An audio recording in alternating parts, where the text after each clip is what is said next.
আসসালামু আলাইকুম রহমতুল্লাহ। একটু আগে কালবেলার একটা নিউজ দেখলাম। কালবেলার নিউজটা দেখে আঁতকে উঠলাম যে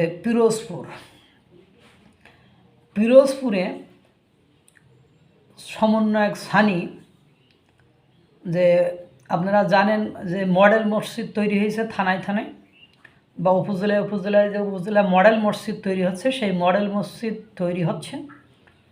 সেখানে যারা কাজ করছে তাদের কাছে নাকি 20 লক্ষ টাকা চাঁদা চেয়েছে। তারা সেই চাঁদা দিতে অস্বীকৃতি জানিয়েছে বা চাঁদা দিতে চায়নি।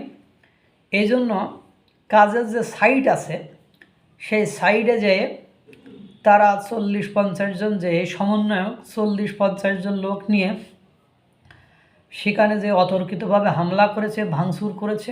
সেখানে যে সিমেন্ট, তারপরে খোয়া ছিল, বা কাজটা করার জন্য নাকি তাদের কাছে 5 লক্ষ টাকা ছিল। সেই 5 লক্ষ টাকা, সিমেন্ট, খোয়া, রড, এগুলো নাকি তারা নিয়ে গিয়েছে। দিনের আলোতে সমন্বয়করা এইসব অপকর্ম করছে। এরাই আবার একটা রাজনৈতিক দলের নিষিদ্ধের জন্য দাবি জানায়। মানে আজগবি মনে হয় আমার যে এরা কারা। এখন স্টুডেন্ট মানুষ, ছাত্র মানুষ, তারা দিনের আলোতে প্রকাশ্যে যে কাজের সাইডে যে 20 লক্ষ টাকা চাঁদা চাচ্ছে, চাঁদা দিতে অস্বীকৃতি জানানোয় তারা দেখলাম মসজিদের জানালাও ভেঙে ফেলেছে। তারপরে দেখলাম যে কাজের সাইডে যে টিনের যে শেড দিয়ে কর্মচারীরা কাজ করে, সেই কর্মচারীদের কাজের জায়গাগুলো ভেঙে ছুঁড়ে ফেলেছে। তারপরে সেখান থেকে ছিনতাই করেছে, সেখান থেকে রড নিয়ে গেছে, সিমেন্ট নিয়ে গেছে, সেখান থেকে মানে এই যে অবস্থা, খোয়া নিয়ে গেছে, মানে পাথর নিয়ে গিয়েছে।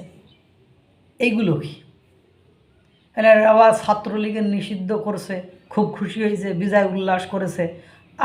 আমও চাই যে সব অন্যায়কারীদের পতন হোক, সবাই আইনের আওতায় আসুক, এটা আমার মন থেকে চাওয়া।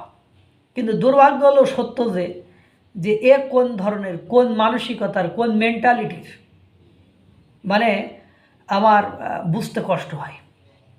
মানে এদেরকে দ্রুত যদি আইনের আওতায় না নিয়ে আসে, সরকারকে পস্তাতে হবে। আপনি দেখবেন সরকারকে পস্তাতে হবে। আল্লাহ তাআলা সকলকে ভালো রাখুক, সুস্থ রাখুক। আসসালামু আলাইকুম রহমতুল্লাহ।